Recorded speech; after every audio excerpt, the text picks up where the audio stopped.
7 तारीख को जो हाई कोर्ट से जो आदेश आया था, उस समय यहीं पे थे हम लोग।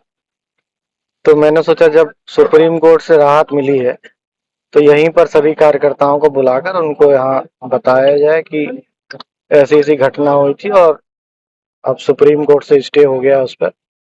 और इस पूरे घटनाक्रम में हमारी तरफ से कोई कमी नहीं है। और जो ये विपक्ष के लोग जो वो गलत प्रचार प्रसार कर रहे हैं कि दूसरा फार्म एक्सेप्ट हुआ, कोई फर्जी दस्तावेज लगाए, कुछ उन्होंने अपनी कोई सूचना छुपाई, बताई नहीं। तो ये सब पूरी फर्जी बातें, ऐसा कोई घटना नहीं हुई। हमने पहला जो नॉमिनेशन फाइल किया था वही एक्सेप्ट किया था। हमने उसमें पूरी कंपनी के बारे में बताया था, सारी सारी चीजें जो सही थी वही थी। पहला ही नॉमिनेशन एक्सेप्ट हुआ था, दूसरा कोई नॉमिनेशन एक्सेप्ट नहीं हुआ, दूसरा नॉमिनेशन। और सारे कागज हमने सही तरीके से लगाए थे, कोई कमी नहीं थी हमारी तरफ से। और सुप्रीम कोर्ट ने ये सही पाया और हमको तत्काल स्टे दिया। और सभी कार्यकर्ता बहुत 7-8 दिन से बहुत हतोत्साहित थे।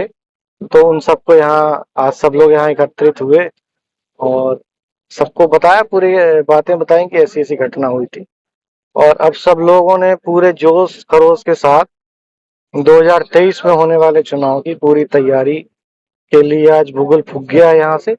और खरगापुर विधानसभा के सारे कार्यकर्ता दोबारा से रिचार्ज हो गए हैं। अभी सारे 7 दिन में बहुत हतोत्साहित हो गए थे, लेकिन अब दोबारा रिचार्ज हो गए हैं। पूरे दमखम के साथ हम 2023 के चुनाव में विपक्ष को दिखा देंगे कि खरगापुर विधानसभा क्या चीज है।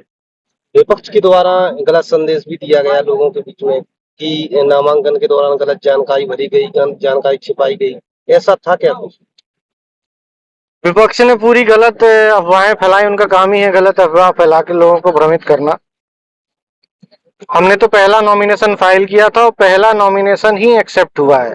दूसरा नॉमिनेशन में भी यही लिखा था कि चूंकि इनका प्रथम नॉमिनेशन एक्सेप्ट हुआ है इसलिए दूसरे की आवश्यकता नहीं है।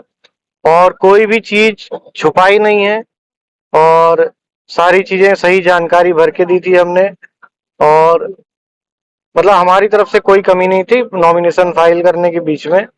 और रिटर्निंग ऑफिसर को अधिकार रहता है कि नॉमिनेशन फाइल करना और स्क्रूटनी के बीच जो समय होता है उस समय जो भी पेपर के कमी हो वो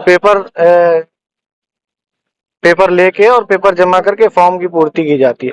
सभी सरपंच के चुनाव